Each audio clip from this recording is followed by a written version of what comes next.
What is going on? This is Will from Never Behind, and it looks like we have a little time on our hands.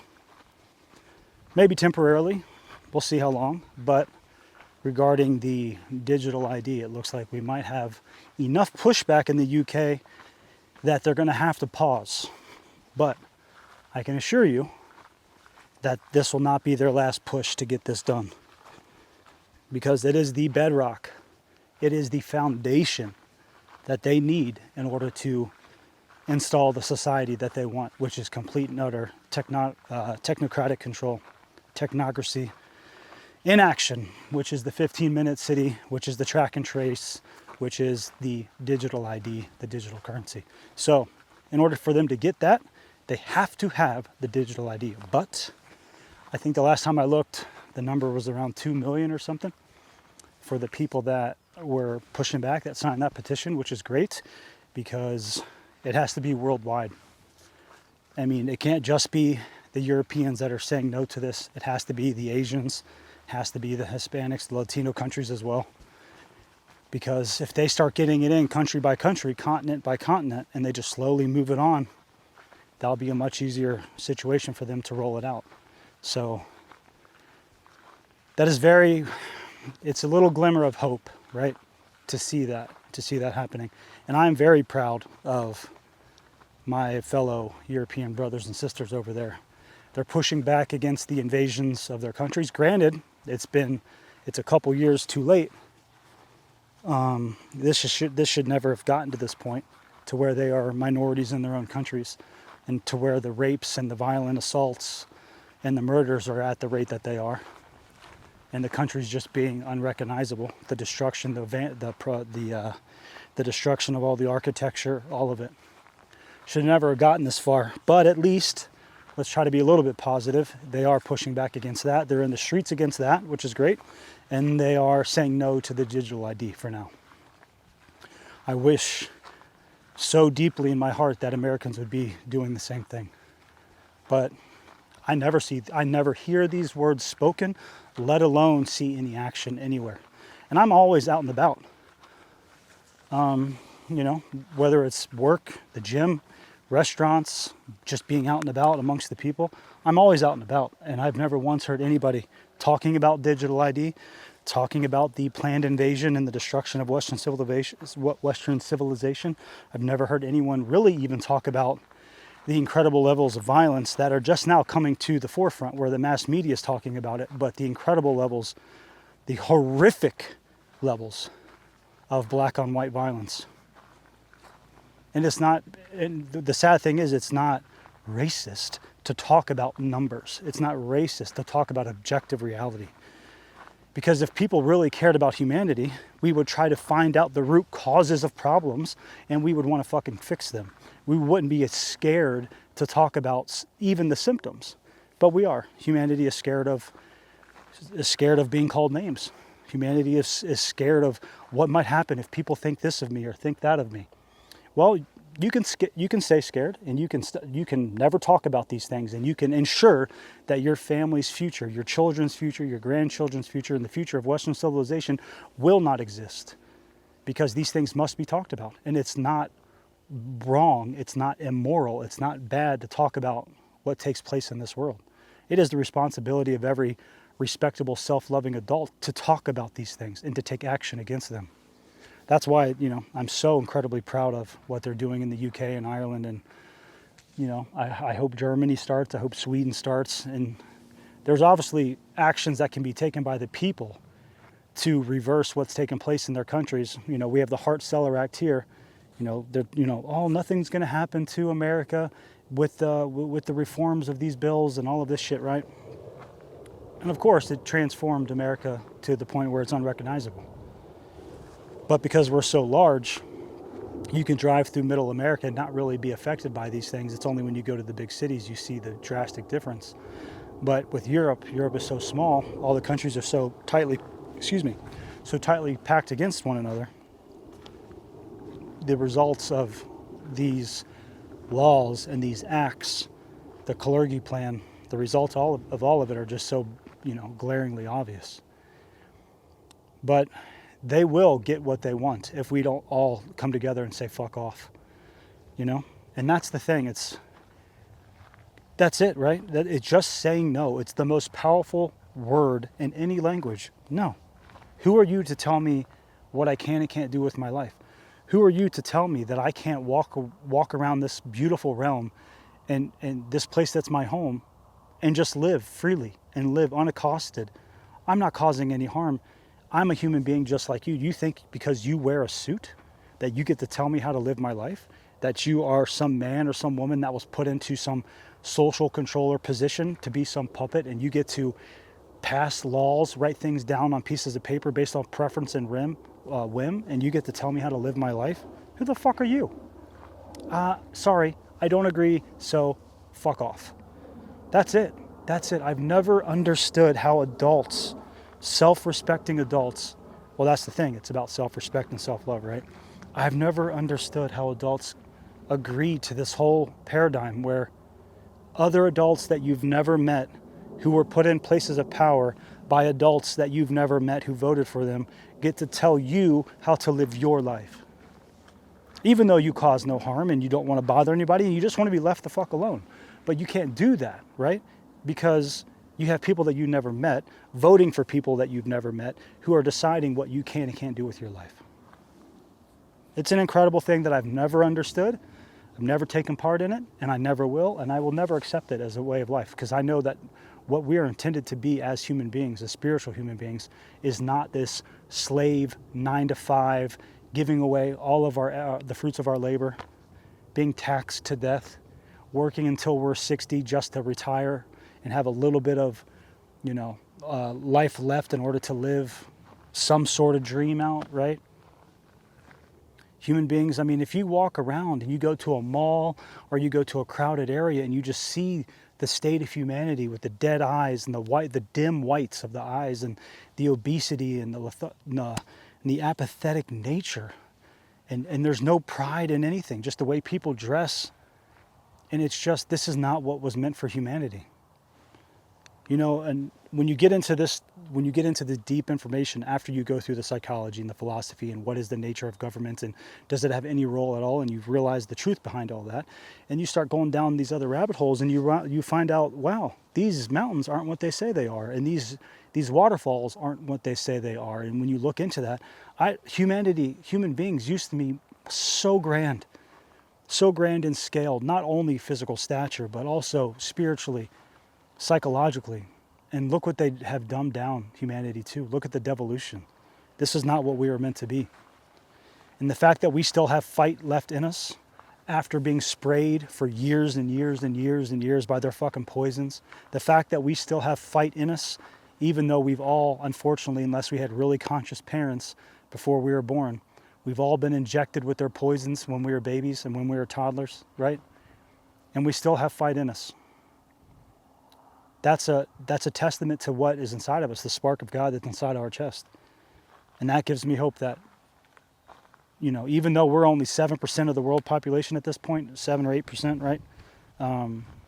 At some point, European blood is gonna boil, it's gonna rise, and it's gonna kick off these shackles of these fucking Zog pieces of shit, anti-human, wannabe tyrants. And it's going to be a beautiful thing, and I only hope it happens in my lifetime. I can only hope it happens when I'm still young enough to take part in it, to see it unfold. And so that I know when I do leave this realm, that the future generations of European blood will have a chance to live as they're meant to with the imagination and the curiosity and the creativity and the innovation, and just to go to levels that humanity hasn't seen for eons, since time out of mind, right? I mean, just today, it's Sunday here in America, so it's sport ball day. It's time for grown men to wear the names of other grown men on their backs and sit on their couches or in their sports bars and watch TV all day. And I've seen it all day. I've seen people wearing their jerseys and stuff. And I'm not going to sit there and say, I'm not going to be a hypocrite. When I was younger, in my 20s and stuff, I had jerseys. I never wore them. I collected jerseys of my favorite players, but that's until I found out that all of it's rigged. All of it is planned and staged. It's not to say that some of these people are not amazing athletes, but None of it is what we think it is. The UFC is not what we think it is. All of it is planned and staged. It's all about energy consumption. And as an athlete growing up and as an athlete now, I still love to watch highlights of basketball. Watching, European players play and just, I love it. But when you come into this information and you realize what's taking place in your life, it doesn't even cross your mind to watch sports ball, to watch these entertainment games, right? To watch grown men play a child's game for millions upon millions of dollars. And then you get into the fact that a lot of these players, just like Hollywood, are part of Bloodlines, part of the MK Ultra and all of it. A lot of them are just simply controlled. But anyway, to try to focus here, it's hard for me to focus with so much information taking place. This isn't what humanity was meant to be. However, back to the digital ID, you have people like Larry Ellison of Oracle, who is a Zog puppet, who just bought the US operations of TikTok, who wants complete and utter control of humanity. Quote, the police will be on their best behavior because everything will be recorded. The citizens, which is another name for slave, will be on their best behavior because everything will be recorded. We can have health data on the digital ID. We can have genomic data on the digital ID. We can have behavioral data there. So if you're not a good little citizen, a good little slave, they can just turn your fucking ID off. They can turn your ability to travel off. They can turn off your current, they stop your access to currency, to your money. And that is what they openly talk about. So think about Palantir and Oracle and all of these things that they're wanting to do. And you think about all the people working for Lockheed Martin and Boeing and all the other fucking weapons manufacturers. You think about what they want. You think about what Yuval Harari talks about.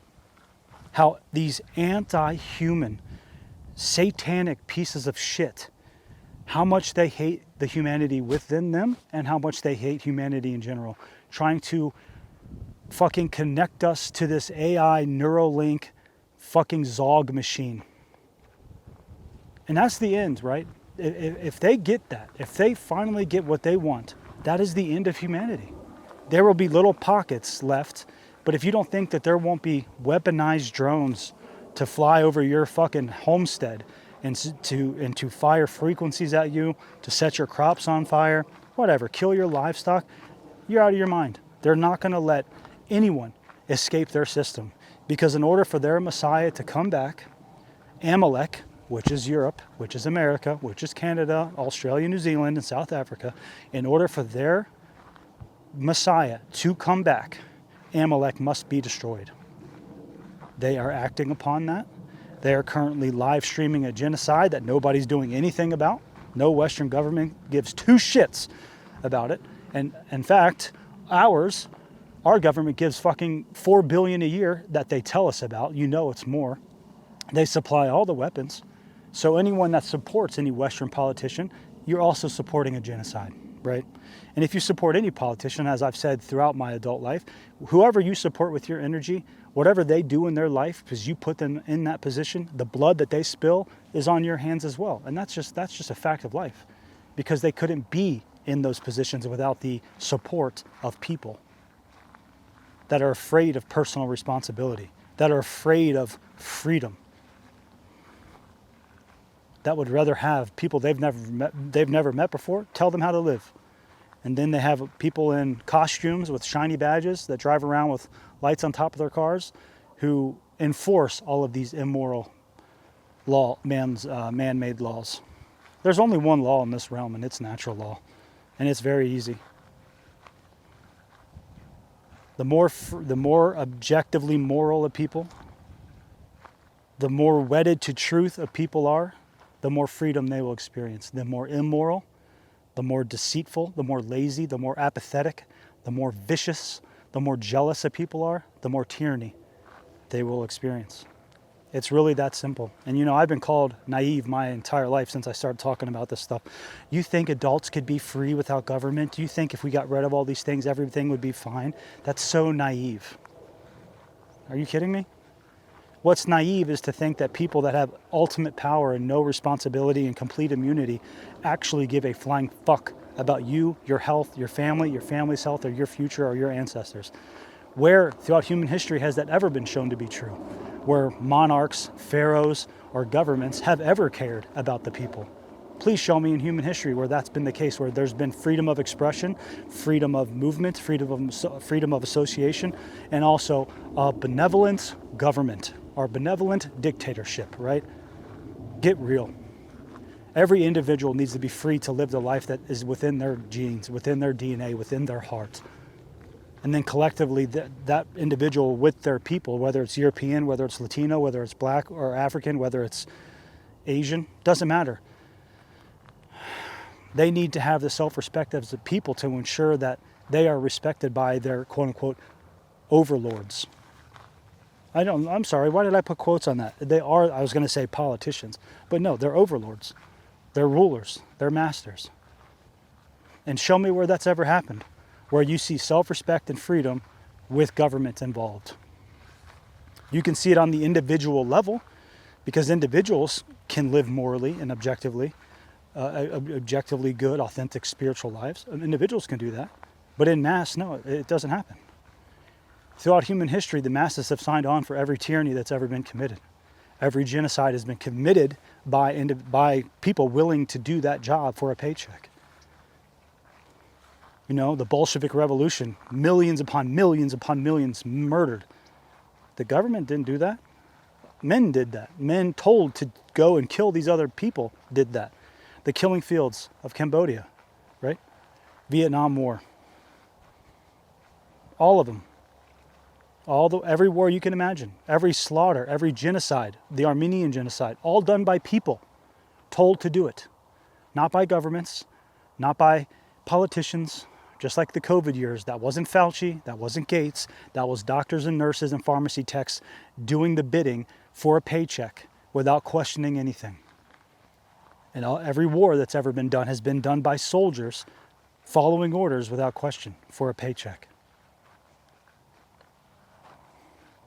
We lived in fucked up times. But like I mentioned in the beginning of this ramble, we also live in hopeful times, because what I'm seeing in Europe it's a beautiful thing, and I just hope that it comes here, and I hope that it's unified.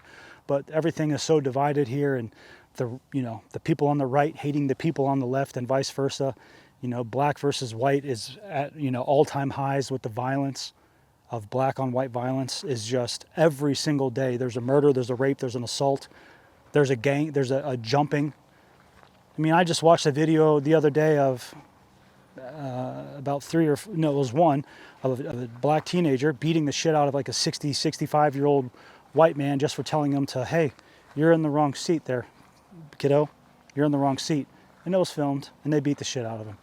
Happened just a couple days later after that, happened again in Europe, where a gang of Middle Easterners beat the shit out of an old man. I've watched so many videos over the years of just the random violence. You know, an old woman sitting down at her garden, planting something, and this, a black guy walking by and just booting her right in the face as hard as he can for no reason. She was just doing her garden. That's all. And so the levels of that, so the division here and the hatred amongst the people here is so deep that I don't know if anything here will be quickly turned into a co-opted event and steered in the wrong directions. Because all we have to do is say no, and enough people say no, it's done. So we'll see how long the pause is for the digital ID, but they're not going to stop. They will bring about more and more chaos, more and more death, more shootings, more fake assassinations, more this, more that, because they need enough fear to be in the people in order to get them to agree to this fucking digital ID. Because it is the bedrock of what they need for their 15-minute cities, their track and trace, their forced injections, their vaccine passports, their travel bans, and ultimately to just push people out of any aspect of society that they want if they're not following along. That's where we're going. But I did just want to come on here and talk about there is some glimmers of hope taking place. And so that is a beautiful thing, and I hope it continues. I hope it goes from all the way from the UK, so from Ireland and Wales and Scotland and England, and it keeps moving on through France, through Germany, through Sweden, through Norway, through Finland, all the way over through Poland and Russia and Belarus and all the way, right? So that everybody is saying fucking no. Because it has to be en masse. It has to be en masse. I was going to talk about, this whole idea of dual reality, of living in this dual reality that we're living in, where you know everything taking place, but yet you have to live this life of running errands and all that, and just the mindfuck that is. But another time. I just wanted to talk about this stuff for a little bit. That we got some hope, so we have a pause on the digital ID, and that's great, but it can't stop here. We have to say no to that, and we have to start working on getting our countries back in other ways. Which, that's another thing I'll never understand. I understand it from the Islamic perspective because their religion tells them within the books that they must spread through conquest. They must spread through deceit. And if necessary, they spread through violence. And that's what they're doing, You look at videos coming out of certain European countries and you would never recognize them. They just look like Middle Eastern countries. And it's horrible. London, you look at London, you see these videos of Norway where you see whole fields of nothing but Muslims praying in Norway, in fucking Norway, right? So, and I've never understood it, and I'll get off after this, is that you say you love your country so much, you love where you come from so much, it's in your DNA, it's in your blood, but you don't want to live there. You actually will fight to stay in a place where you think it's racist and evil, but you will fight to the death to stay there rather than going home and making the place where you're from, where you're born, where your spirit chose to incarnate, to make that a beautiful place to be proud of. Because all Western countries used to be absolutely breathtaking. The architecture, the cleanliness, just the way people got along, everything. Of course, there's always little problems here and there, but in general, when you look at videos from the 50s and beyond, the 60s and beyond, and how amazing Western civilization was. And that's still in the ruins. And if you think about it, that's still the ruins of what we did and what we were, eons ago. With the architecture and the things that were a part of, with the etheric energy and the ability to build engines that run off water, which have been silenced. All of it. We have been beaten down to such a degree that it breaks my heart to think about where we once were. But even then, how beautiful it was. And this whole idea that everybody's the same, it's okay to talk about differences. There's nothing wrong with it. Not every culture is the same. And if they're not the same, that means there's some better parts and there's some worse parts. There's some that are more family oriented now, which is a great thing. And there's some that care more about nature and cleanliness and care about architecture and beauty and they care about individual freedoms. And there's some that have affinities for other aspects of life that are great, that are fine. But everybody's so afraid to talk about these things. It's okay. That's what it means to be human, to discuss life. But everybody's so afraid, right? Oh, we can't talk about that. That's hurtful. That's hate speech. That's racist. That's mean. Get real. We're fucking adults, right? We can't better anything unless we talk about root causes. And nobody wants to do anything but cry about symptoms. Nothing's ever going to change that way. Society and culture and civilization is the exact same as your personal health. If you have fucking issues taking place, guess what? You can't focus on the symptoms. You have to figure out what's causing them in order to fix them. If civilization is crumbling, you focus on the fucking root cause. What made it great, what causes health, and what made it sick, and what causes all of this dilapidation and this fucking disgusting degeneracy that's taking place. Let's talk about it. But anyway, that's not the point. I just wanted to get on and talk about, thank you to all of those in Europe that are fucking in the UK that are telling this piece of shit Keir Starmer to fuck off. And let's hope that it stays that way and it spreads. And let's do the same thing with Larry Ellison. Let's do the same thing with Yuval Harari. Let's do the same thing with Palantir. Let's do the same thing with all of the shit that Trump wants to do and any other fake fucking puppet. Tell them all to take your shit and whoever's giving you those marching orders and fuck the fuck off. We are free, spiritual, natural, God-given freedom, human beings, man and woman. And you have no right to tell us how to live our lives. And we don't give a fuck what you say. We're not doing it. And hopefully, one day, and I don't have a lot of hope for this, but hopefully the police and the military join the side of humanity and realize that their future and their family's future is just as fucked as ours if they don't get onto the right side of humanity. Because if they don't want to fight for actual freedom, which is going against the people giving them their orders now, then the future will be quite interesting. But anyway, that's enough for me for now. Hope wherever you are, you're doing well, and take care of yourself. Never behind.